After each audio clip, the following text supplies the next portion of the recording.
ராகவேந்திரா கல்யாண மண்டபத்துக்கு வரி கட்ட மறுத்த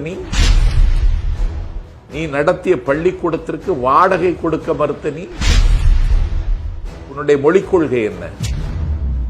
மதுவிலக்கு பிரச்சனையில் உன்னுடைய கொள்கை என்ன? நதிநீர் பிரச்சனையில் உன்னுடைய கொள்கை என்ன? சமூக நீதியில் உன்னுடைய கொள்கை என்ன? மாநில சுயாட்சி பிரச்சனையில் உன் கொள்கை என்ன? உன்னுடைய பிலாசபி என்ன? உன்னையே நம்பி ஜீவிதம் நடத்தக்கூடிய அந்த மன்றத்து பிள்ளைகளுக்கே அந்த கட்சியில ஒருங்கிணைப்பாளர் பதவி உனக்கு கொடுக்க முடியல.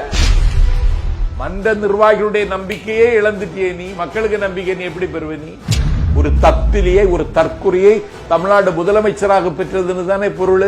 என்ன பரம்பரை விவசாயம்? நீ 1989 நீ அதிமுக சார்பில் நீ வேட்பாளராக நின்னவன். அதுல இருந்து நீ அரசியல்வாதி. விவசாயம் நீ ஹைட்ரோ கார்பனை எதிர்ப்பியா? இம்போர்ட்டன்ட் சொன்னவனுக்கு வீட்டுல போய் ஆலோசனை கேட்கறியே. இம்போர்ட்டன்ட் தான் நானும் சொல்றேன். நாயும் பிழைக்கும் என்று, அதாவது கேபினெட்டே போய் நிக்குதுங்க. ஒரு உள்துறை அமைச்சருக்கு கேபினெட்டே போய் நின்னது மட்டும் இல்ல, மீனம்பாக்கம் விமான நிலையத்திலிருந்து பட்டினப்பாக்கம் லீலா பேலஸ் வரைக்கும் அப்பாவி அதிமுக தொண்டன் கையில அந்த கொடியை கொடுத்து வரவேற்பு கொடுத்தாங்க பாத்தீங்களா?